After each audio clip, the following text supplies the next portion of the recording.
Bismillahirrahmanirrahim. Assalamualaikum warahmatullahi wabarakatuh.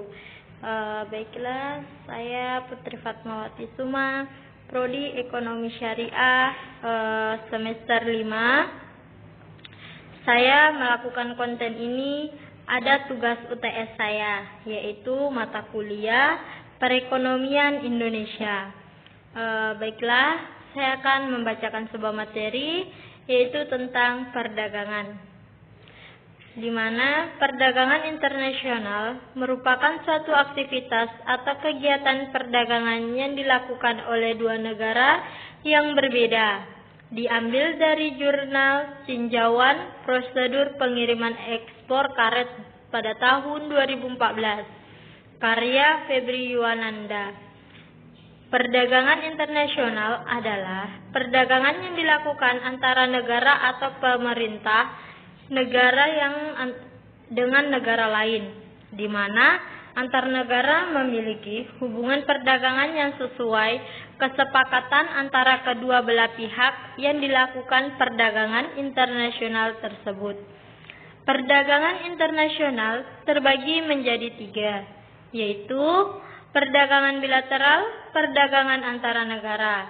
Yang kedua, perdagangan regional, perdagangan yang dilakukan oleh beberapa negara dalam suatu kawasan, misalnya ASEAN.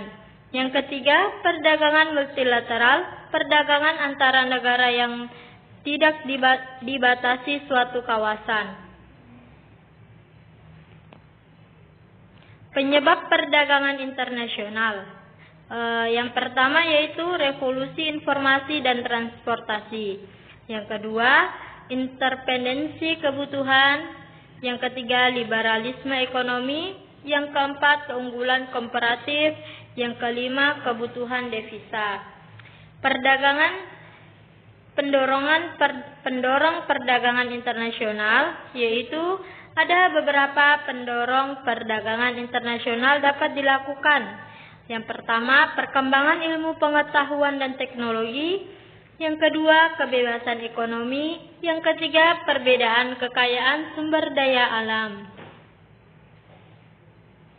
Manfaat perdagangan internasional, yaitu setiap negara yang melakukan perdagangan internasional akan mendapatkan manfaat dari negara tersebut.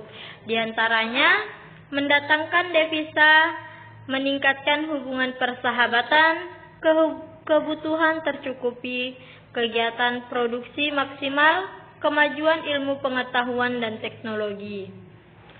Jenis perdagangan internasional. Ada beberapa jenis perdagangan internasional yang dilakukan sampai saat ini, yaitu ekspor dan impor, barter, konsinyasi, border crossing.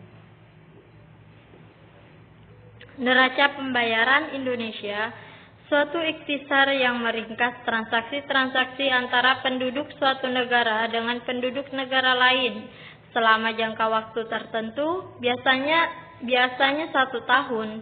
Rencana pembayaran mencakup pembelian dan perjualan barang dan jasa, hibah dari individu, pemerintah asing, dan transaksi finansial. Umumnya, neraca pembayaran terbagi atas neraca transaksi penjualan dan neraca lalu lantas modal dan finansial, serta item-item finansial. Jenis transaksi neraca pembayaran di Indonesia yaitu transaksi berjalan, transaksi modal, dan transaksi finansial atau keuangan. Neraca pembayaran dan kebijakan ekonomi. Neraca pembayaran biasanya disandingkan dengan data posisi investasi internasional. Keduanya sangat dibutuhkan pemerintah dalam merumuskan kebijakan ekonomi nasional dan internasional. Dua hal yang disoroti dalam neraca pembayaran ketika merumuskan kebijakan ekonomi, yaitu ketidakkeseimbangan pembayaran surplus atau defisit dan investasi asing. Tujuan neraca pembayaran Indonesia yaitu mengetahui peranan sektor eksternal dalam perekonomian, mengetahui aliran sumber daya dan negara lain, mengetahui struktur ekonomi perdagangan, mengetahui permasalahan utang luar negeri, mengetahui perubahan posisi cadangan devisa dan potensi tekanan terhadap nilai tukar. Yang ke-6, sebagai sumber data dan informasi dalam menyusun devisa, serta sebagai sumber data penyusunan statistik neraca nasional (national account).